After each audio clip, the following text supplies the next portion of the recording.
Энэхүү нэвтрүүлгийг Joyce Meyer-ийн үйлчилгээ хамтрагчид болон түүний найз нар нь ивент итгэсэн бол. Үнэн бол хуйг дуулга юм.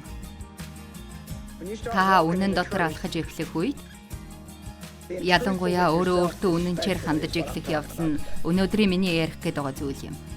Та чин сэтгэлээсээ үнэн дотор алхаж эхлэх үед тэр нь муу сүнсийг эсэргүүцэх хуйг дуулга болж ирдэг.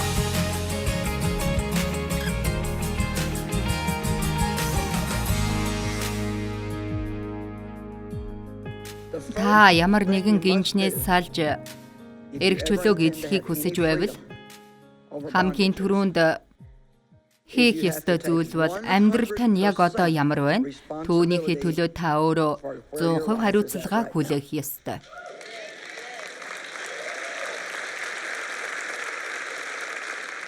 Гэхдээ тэгхэн надад ямар хэцүү байсан гэж? Учир нь өдий зэрэг төрхийн тулд би хэр их хугацааг зарцуулсныг та нар мэдэх үү? Миний ийм байгаагийн шалтгаан бол эцэг маань намайг хүчирхийлдэг байснаас болсон юм. Ийм байгаагийн маань шалтгаан аав намайг хүчирхийлдгийг ээж мэддэг байсан хэдий ч намайг үл ойшоож надад туслаагүйгээс болсон юм. Миний ийм байдгийн шалтгаан бол анхны нөхөр минь залирхаг хулгайч нэгэн байсан бөгөөд тэрээр олон эмэгтэйчүүдтэй явуулдаг байснаас болсон юм. Миний ийм байдгийн шалтгаан бол та нар яагаад гэдгийг мэдэх үү? Гэхдээ нэг л өдөр эзэн миний зүрх сэтгэл тэр үнэн. Тэдгээрээс болж чи ийм болсон гэхдээ чи тэдгэр зүйлсийг тэр чигээр нь л байгаад байх шалтгаан битгий болгоо гэж хэлж үлээ.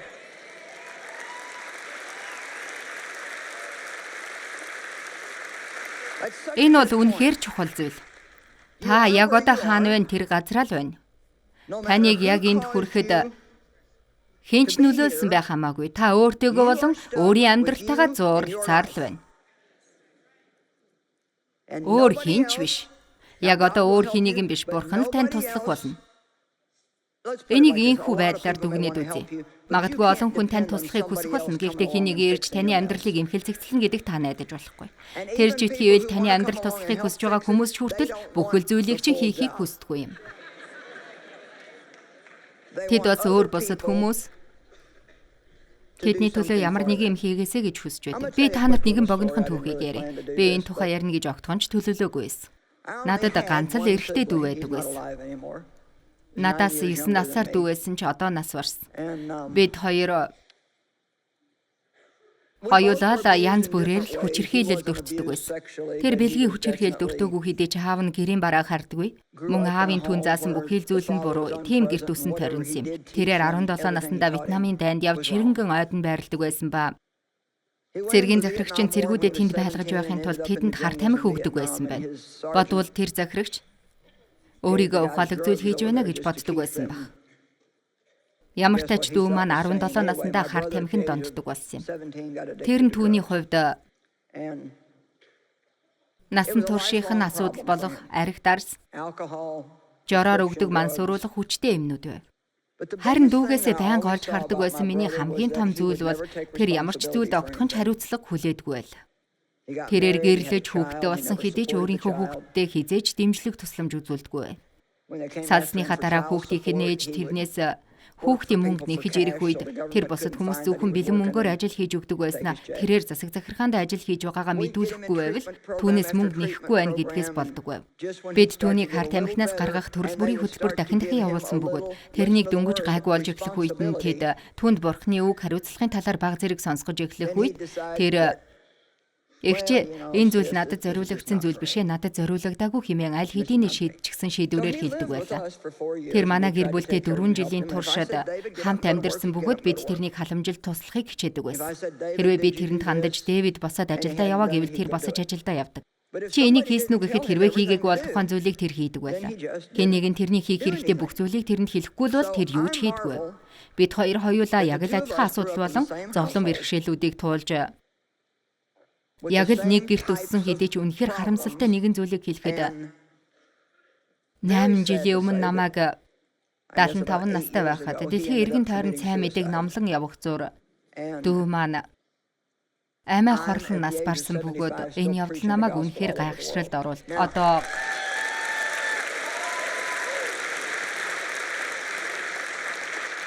Би дүүгийнхээ талаар ямар нэгэн муу зүйлийг хэлж өөрийнхөө талаар ямар нэгэн сайн зүйлийг хэлэх гэсэндээ энийг яриаггүй юм шүү.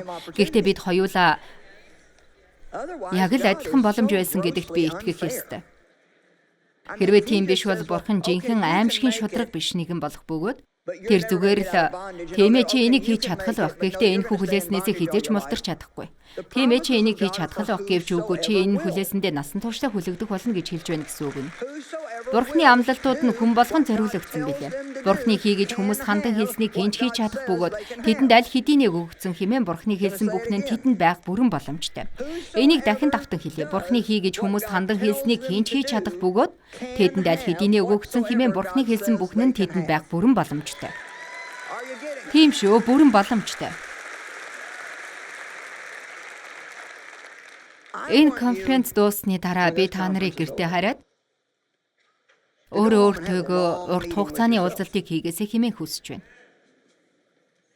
Бид байнга л олон уулзалт хийж байдаг ч заримдаа таны уулзах хэрэгтэй хамгийн чухал хүн бол та өөрөө байдаг. Тиймээс хэрвээ та удаан хугацааны турш өөрийгөө тойроод гүйж өөрөөсөө болон зарим нэгэн үнэнтэй учирхаас дүүлж яг хаана яваад байгаагаа ч хүртэл мэдхий байсан байгаа бол та түр амс хийж өөртөөгөө ярилцах хэрэгтэй. Тэгээд за байж миний амьдрал юу н хэр явагдаад байна вэ? Би юу н өөрийнхөө амьдралд юу хийгээд байна? Би аль зүг рүү яваад байна уу? 5 болон 10 жилийн дараа би яг одоо хийж байгаа зүйлээ хийсээр байх болов уу? Би яг энэ чигээрээ яваад байхыг үнэхээр хүсэж байна уу? Эсвэл яг одоо би ямар нэгэн өөрчлөлт хийхийг хүсэж байна уу гэж өөрөөсөө асуугаарай. Бүгдээрээ одоо гэж хэлээрэй. Би одоо ямар нэгэн өөрчлөлтийг хүсэж байна уу? Англи хэлэнд байдаг хамгийн аюултай үг юу вэ гэдгийг та нар мэдэх үү? Маргааш.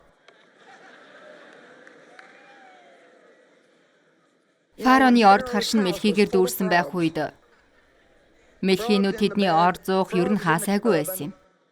Хэрв тэдэнд Грашны урд талын машин гардаг зам байдаг байсан бол Мэлхийнүүд тэнд ч бас байсан гэсэн үг. Тэд хүлэг мордын тэргээ гаргаж ирэх үед нэлцэг хэмээн дуурч байв. Газар сайгүй Мэлхийнүүд таны орон дотор Мэлхий байна гэж төсөөлөд үзтээ. Хаасайгүй та Мэлхийн дэргэшихгүйгээр нэг ч алхам урагшилж чадахгүй байх болно. Мосе эдгээр Мэлхийнүүдийг явуулахын төлөө надаар залбируулахыг хүсэх тэр мөчид надад мэдэгдээрэй. Намайг залбирах үед тэд алга болох болно гэж хэлсэн байдаг. Маргааш гэж Фараон хариулсан нь тэрээр нэгэн зүйлийг үнэндээ ойлгохгүй байсан нь харагдаж байдаг. Ямар гэжийн тэнэг толгой вэ? Хэрвээ тэдгээр Мэлхийнүүдийн улмаас та нар тэр шөндөө унтаж чадахгүй бөгөөд та Мэлхийнүүдийг хүссэн үедээ холдуулах боломжтой байсаар байхад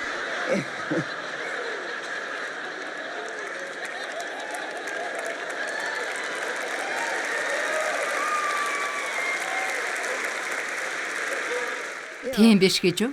Бүсгүүчүүдээ та нарыг уурлуулах боломжоо би нэг ашиглаад хий. Та нарын зарим чин Мэлхий давхар Мэлхий мэт хэн нэгэнтэй магадгүй хамт амьдарч байгаа. Тэд та нарт хайргүй. Тэд та нарыг зүгээр л ашиглаж байгаа бөгөөд танд наалдчихсан байгаа тэрхүү тэнэг нэгэн шиг хэн нэгнийг та хизээч олж авч чадахгүй байх хэмээн та үнэхээр айдаг. Өнөөдөр тэр Мэлхийгээ өөрөөсөө холдуул.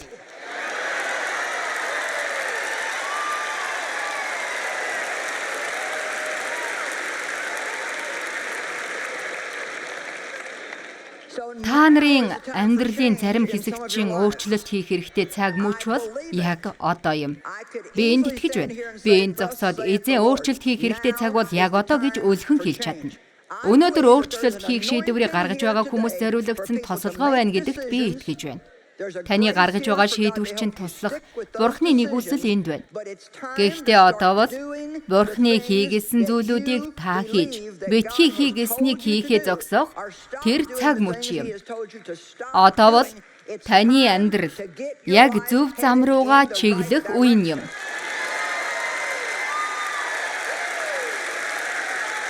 Амен. Намайг баг зэрэг имэйлгэж зөв рүү минь чиглүүлж байдаг ишлэл байна.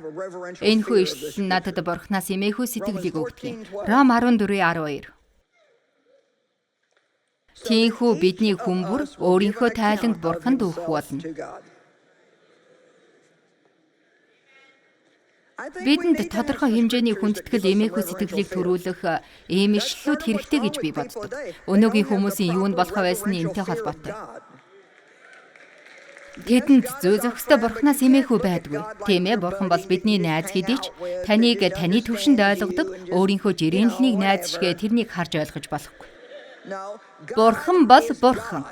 Тэр бол агуу бурхан бөгөөд хэлсэн үгэндээ бат зогсдог нэг юм. Тэр биднээр ямар нэгэн зүйлийг хийлгэхийг хүсэж байгаа бол бид тэрнийг хийх хэрэгтэй. Олон жилийн өмнөөс хүмүүс номлодог байсан тамийн гал болон хөхрийн талаарх номлол бидэнд арай жаахан илүү хэрэгтэй. Саяхны нэг өдөр би нэгэн зүйлийн талаар уншсан бөгөөд тэрээр өнөө үеийн хүмүүсийн бодлоор там гэж огт байдаггүй. Эсвэл тэр нь зүгээр л нэг тав тухгүй газар гэж бичсэн байсан. Ийм л бодлын улмаас бидний дунд маш олон сул дорой итгэгчид байдаг баг. Танд тодорхой хэмжээний бурхнаас эмээхүй байх хэрэгтэй. Бурхнаас айх хэрэггүй. Тэр танд хайртай болохоор зовлон бэрхшээлийг өгөхгүй. Гэвч хамаагүй харьцаж ханддаг нэгэн бол тэр биш үлээ. Бид бурхны зөөлөн болон хатуу чанга байдлыг хүлээн авдаг гэж Паул хэлсэн байдаг. Ариун сүнс бидний дотор орших үед амьдралын маань үлдсэн бүхэл хугацааны турш биднийг хөтлөн дагуулж бидэнтэй нөхөрлөл бий болдог. Гэхдээ одоо энийг сонс. Биднээс хамаагүй илүү ухаантай нэгэн найз бидэнд байдаг. Тэр биднийг зөв зам руу хөтлөн дагуулахын тулд бидний дотор оршсноор бидний төлөө амиа өгсөн Есүсийн зүйлсийг бид хүлээн авах боломжтой болдог. Өв залгамжлах эрхийн дагуу тэдгээр нь бидэнд өгөгдсөн боловч тэр өөртөө баахан эрэг танхи нэраа хүүхдүүдтэй байхын төлөө тэдгээр өв залгамжлалыг бидэнд өгөөгүй лээ. Амен. Хэрв танд өөр хүүхдүүдтэй өв залгамжлуулан үлдээх ямар нэгэн өв хөрөнгө байгаа бол 3 настай хүүхэдтэй зөндөө их мөнгө үлдээж болохгүй гэдгийг ямар ч эцэг их мэддэг үлээ. Та өөр хүүхдээ нас биеинд хүрэх хүртэл нь тухайн өв хөрөнгөө итгэмжлэгдсэн төлөөлөгчөд хадгалуулдаг. Тэгвэл ариун сүнс бол бидний итгэмжлэгдсэн төлөөлөгч бөгөөд минийх гэсэн бүхэл зүйлийг тэр танд илчлэх болно гэж Есүс хэлсэн байдаг. Тэр түүнийг танд шилжүүлэх, таны амьдралд ажиллахаар зохицуулах болно. Гэвч бид Бурхны дотор төлөвшөлт хүрч өсөх цаг мөчид болох болно. Иохан 16:13. Харин үнний сүнс ирэхдээ та нарыг бүхий л үнэн өөд удирдна. Гэхдээ энийг санаж аваарай. Бурхны танд харуулах зүйлсийн ихэнх нь та харахыг үл хүсэх таны талаарх зүйл байдаг. Би гайхдаг юм. За, бид юуг ойлгож авахыг зүгээр л харцгаая. Яагаад болохгүй гэж. Та нараас хичнээн чин бусад хүмүүстэй нийцэн зохицоход хэцүү байдгүй.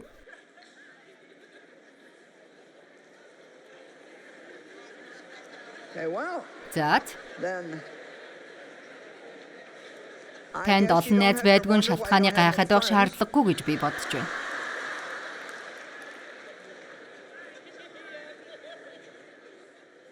Та нараас хичнээн чи бусдыг хянан захирагч нар уу?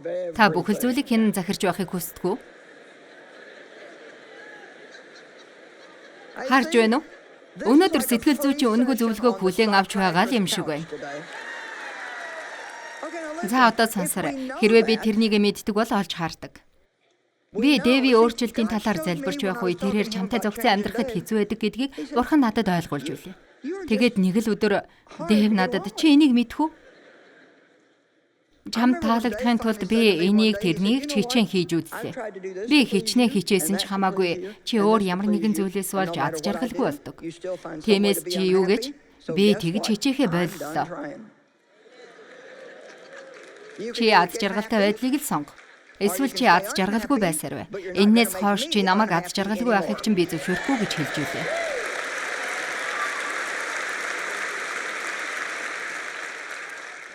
Би үнэхээр нухацтай хэлж байна. Та өөртөөгөө уулзсан ярилц. Зоригтой бай. Би ер нь ямар маягийн хүн бэ? Бурхан миний үннийг бидэнд харуулах цаг мөчийг зөвшөөрөөч. Би хувиа хичээсэн нэг нь өгөөмөр нэг нь Би үнэхээр бусдад өгөхдөө баяртай байдгүй. Өнгөрсөн 7 хоногт би өөрийнхөө талаарх нэгэн үннийг олж мэдсэн юм. Энэ насн дээрээ би өөрийнхөө талаарх нэгэн зүйлийг мэдэж авсан ба түүнийг охиндоо хэлэхэд тэр маш чангаар инээж эхэлсэн юм. Лавра, би өөрийнхөө талаар юуг олж мэдсэн гэж чи бодно?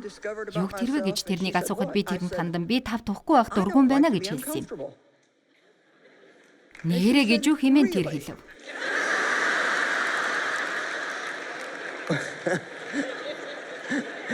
Та энийг өмнө нь мэддгүй байсан юм уу гэж тэрнийг асуухад нь би мэддгүй байсан гэж хариулж үлээ. Би халууцах бас таарах дургүй, яг л нэг таарсан байхад дуртай. Би чанартай гудсан дуртай. Чанаргүйг үзэж чаддаггүй бөгөөд тав тухгүй байх үедээ энэ тухайга хүн болгонд мэдүүлэхийг би хүсдэг юм байна гэдгээ бас ойлгож авсан юм. Тэгээд түүнийг хэлсэн юм.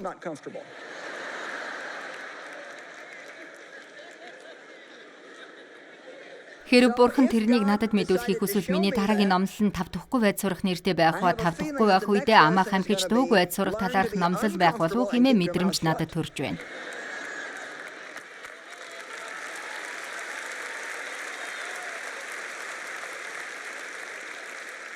Та нараас хичнээн ч өөрсдийнхөө талаар цөөн хідэн зүйлийг суралцж магадгүй гэж бодож байна уу?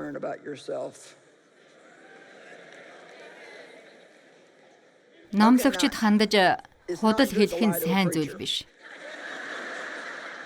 Тиймээс та нарын хичнээнчин гэртээ хараад дараагийн 7 хоног гэхэд өөрөө өөртөөгөө уулзах цагийг аль хэдийнэ гаргачихсан байх вэ гэдгийг би мэдмээр байна. Үнэнгүүгээр бид сүнсээр өсч чадахгүй. Гэхдээ дахин хэлэхэд энэ нь зүгээр л нэг хагас дутуу үннийг хэлж байгаа юм биш. Өөр хинэгний талаарх үннийг бурхан бидэнд харуулхад бид дуртай байдаг. Тэр бидний сэтгэлийг эмзэглүүлдэггүй. Харин тэр таны алдаа дутагдлыг харуулж эхлэх мөчид таны сэтгэл эмзэгэлдэг. Бусад хүмүүсийн хийж байгаа буруу зүйлс гэж байнга л байдаг. Энэ барилга дотор байгаа ямар ч буруу зүйл хийдэггүй цорын ганц хүн бол та гэж хинч хэлээгүй лээ. Гэхдээ нэг зүйлийг хэлэхэд би тэдгэрийг засан залруулж болдог. Тэр нь та өөрөө юм. Амен. Хэрв надтай завгүй ажиллахыг би бурхан зөвшөөрөх юм бол тэр амьдралд минь байгаа бусад хүмүүсийг зохицуулах болно гэдгийг би олон жилийн өмнөөс сурсан бөгөөд би тэднийг өөрийнхөө хувийн ажлын өрөө болгох шаардлагагүй юм. Тийм ээ. Бүхэл зүйлдээ хайрын дотор үннийг өгвөл. Үннийг үгээрээ болон үйл хөдлөлөөрөө өөрсдийнхөө амьдралаараа харуул. Бидний толгой болох Есүс Христийн үлгэр жишээг даган бүхий л зүйлд өсцгөөе. Хөгжилтэй жишээг дурдахад та нарын хувцснууд чи хэтэрхий байруу байна. Хөх, та нар тэгтлээ хийддэггүй гэдгийг бид бүгд мэднэ. Та нарын бодисын солилцоо чинь хадлан тийш явсан байна. Хувцс угаагч та нарын хувцсыг агшаагаад байна. Үнэн шүү, хувцс угаагч та нарын хувцснуудыг агшаадаг. Үнэн бол хуйг дуулга юм. Та үнэнтэй хамт алхаж ялангуяа өөрөө өөртөөгөө үнэн дотор хандаж эхлэх гэдэг нь өнөөдрийн миний яриад байгаа сэдэв юм. Та үнэхээр үнэн дотор алхаж эхлэхэд тэр нь танд муу сүнсийг эсэргүүцэх хуйг дуулга болж өгдөг. Үнний бүс нь Бурхны бидэнд өгсөн хуйг дуулгын нэг хэсэг нь гэж Библиэд өгүүлсэн байдаг. Тэр нь Бурхны үгийг хэлж байгааг бид одоо мэддэг болсон. Гэхдээ Бурхны үг нь бидний амьдралд хэрэгжүүлэгдэх ёстой. Тиймээс Эфес 6-ад танд бэрхшээл зовлон тохиолдох үед та үнний бүсээ чангалан бүслэх хэрэгтэй хэмээн хэлсэн байдаг. Түүнийг чангал. Өөрөөр хэлбэл та ямар нэгэн бэрхшээлийг даван туулж байгаа бол энд өгүүлсэн зүйлээс өмнө нь хизээч зууралдаж байгаагүйгээрээ зуурах хэрэгтэй гэсэн үг юм. Би асуудал бэрхшээлүүдийн талаар суралцсан юм. Богино хугацааны асуудлуудтай нүүр тулах нь урт удаан маш урт удаан хугацааны асуудлуудаас хамаагүй хялбар байдаг. Эсвэл чи нэг асуудлыг даван туулангууд дараагийнх нь гарч ирдэг болон нэгнийг даван туулмагц дараагийн асуудал нь тань дээр ирэх байдлаас хялбар байдаг. Энд байгаа хинэгэн сүүлийн үед галт тэрэгнээс дүүрэн асуудлууд танд байгаа юм шиг санагдаж байсан уу? Та нарт хэлэхэд надад ч гэсэн зарим нэг асуудал байсан. Дахиад нэгийг өгүүлэх цаг бидэнд байна. Яг үннийг хэлэхэд өнөөдөр надад эдгээрээс 10 байна. Дуулал 51:6-ад харах түн сэтгэлийн гүнд үнэн байхыг та хүсдэг гэж хэлсэн байдаг. Тэгвэл өнөөдөр бид юу хийх ёстой? Бид өөрсдөө үннээр хандах явдал юм, тийм үү? Энийг хэрхэн хэлэх ёстойд бүгдээрээ суралцах уу? Тэгэхээр намайг дагаж хэлээрэй. Миний буруу.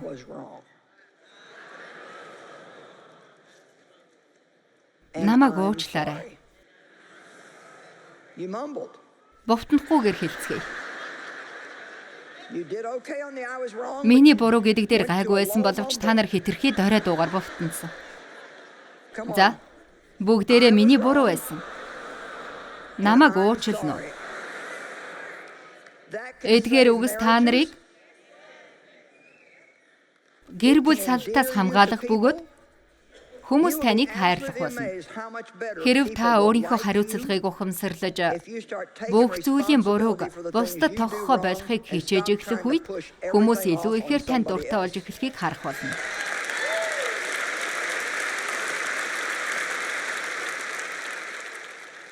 Амжилтанд хүрэхийн 2 дахь түлхүүр бол мэдээж залбирал юм. Яагаад гэвэл миний одоогийн хэлэх гэж байгаа зүйлд маш их хэмжээний тусламж хэрэгтэй байна. Тиймээс та эхлээд залбирахыг хүсэх болно. Учир нь амжилтанд хүрэхийн дараагийн түлхүүр бол та өөрийгөө өрөвдөхөө зогсоох явдал.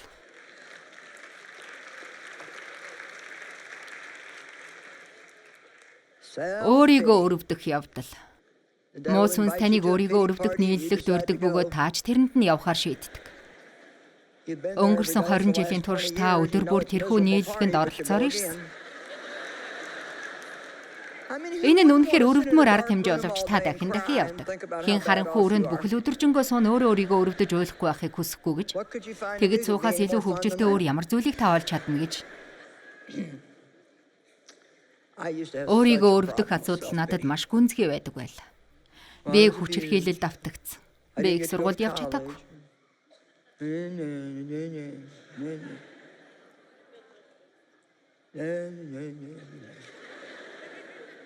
Дэв өнөөдөр дахиад гольф тоглохоор явчихлаа. Гэх мэтчлэн үргэлжилдэг байв. Та нар миний хэлэх гэж байгаа зүйлийн талаар өмнө нь сонсч байсан гэдэгт би эргэлзэхгүй байна. Би бурхан дотор өсөх тусам тэр надад нэгэн үйлчлэлийг өгсөн. Үйлчлэл маань өсөн томорхыг би хүсэж байсан хэдий ч өөрийнхөө нэлээд их цаг хугацааг шалдимий өрсөн юм. Тийм ээ.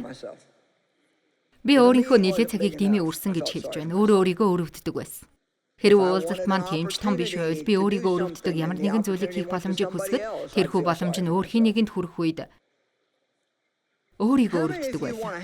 Та нараас хичнээн чин бурхны хүч чадал та нарын амьдрал дүүрэн болохыг харахыг хүсэж байна уу? Тэгвэл өнөөдөр та өрөвдөх сэтгэлээ зогсоох ёстой. Өөрийгөө өрөвдөх сэтгэл. Энэ нь яагаад асуудал болдгийг та нар мэдэх үү? Яагаад гэвэл энэ бол хуурамч шүтээ юм. Энэ нь бидний харааг өөрсдрөө маань төвлөрүүлж, бүхэл зүйлд би юуг мэдэрч, юуг хүсэж байна, юуг хүлээн авахгүй, хүмүүс миний төлөө юуг хийхгүй байна. Би амьдралдаа юуг авч чадаагүй гэдэгт хандуулдаг. Бидний хийж байх ёстой зүйл бол өөрсдийнхөө ивэлүүдийг тоолж, өөр хинэгэн бидний төлөө хийгээгүй зүйл рүү минь анхаарлаа хандуулахгүй байх явдал билээ. Би та нарт Дэд хууль 7:1-2-ыг уншиж өгье. Эзэн бурхан чинь чиний эзэмшихээр очих гэж байгаа тэр газар чамайг оруулж олон үндэснийг буюу Хит, Гиргаш, Амор, Канаан, Перис, Хиви, Ибусчууд хэмээх та нараас олон илүү хүчтэй 7 үндэснийг та нарын өмнөөс хөөн гаргаж. Бид бүгдэд маань өөрсдийн гэсэн уудууд байдаг. Хахир хатуу зантай хөршүүд, муухай зантай боосууд, хүндүртэй нурууны өвчтнүүд гэх мэтчил. Тэр бүгд нь бидэнд байдаг. За одоо энийг сонсоорой. Эзэн бурхан чинь тэднийг чамд тушаах үед чи тэднийг сохих түн. Тэгтээ тэднийг бүрмөсөн устгах ёстой. Чи тэдэнтэй ямар ч гэрээ байгуулж болохгүй. Тэдэнд ямар ч өршөөл үзүүлж болохгүй. За одоо би энийг өөрийгөө өрөвдөх байдалд тусгаж үзмээр байна. Гэвч та нар энийг өөр маш олон зүйлс дээр тусгаж болно. Бурхан миний өөрийгөө өрөвдөх байдалтай ажиллаж байгааг би мэддэг байсан. Би энийгээ бүрэн зогсоох хэрэгтэй гэдгийг мэддэг байсан. Би бүхэл сэтгэлээр Бурханыг дуулууртай дагахыг хүсэж байсан хэдий ч заримдаа би өөрийгөө өрөвдөх сэтгэлийн кофеноос нэг л аягыг уухыг зүгээр л хүсдэг байж билээ. Би өөрийгөө өрөвдөхгүй байж бүхэл өдөржингөө ад жаргалтай байхаасаа өмнө баг зэрэг өөрийгөө өрөвдөхийг хүсдэг байсан ба Бурхан энэхүү ишлэл рүү намайг хөтлсөн юм. Чи өөрийгөө өрөвдөх сэтгэлтэй байж болохгүй. Чи өөрийгөө өрөвдөх байдалд инэрэнгүү хандаж болохгүй. Энэний эргэн тойронд 2 секундын турш байж болохгүй. Чи энийг бүр мөсийн ядан дийлж устгах ёстой хэмээн хэлсэн байдаг. Үнэн бол муу сүнсийг эсэргүүцэх бидний хамгийн хүчтэй хуйг дуулга билээ. Та өөрийнхөө талаарх үннийг Бурханд танд харуулахыг тэрнээс гуйгаарай. Тэгээд танд харуулсан таны талаар юу хийх ёстойг Бурхан танд мэдүүлэхэд түүнд түшгэл. Бид бүгдэд маань үнэн хэрэгтэй боловч бидний талаарх үнэн байдал бидэнд тусалдаг нь үнэн билээ. Үнэнтэй нүүр тулахаас хизээж битгий юм ээ.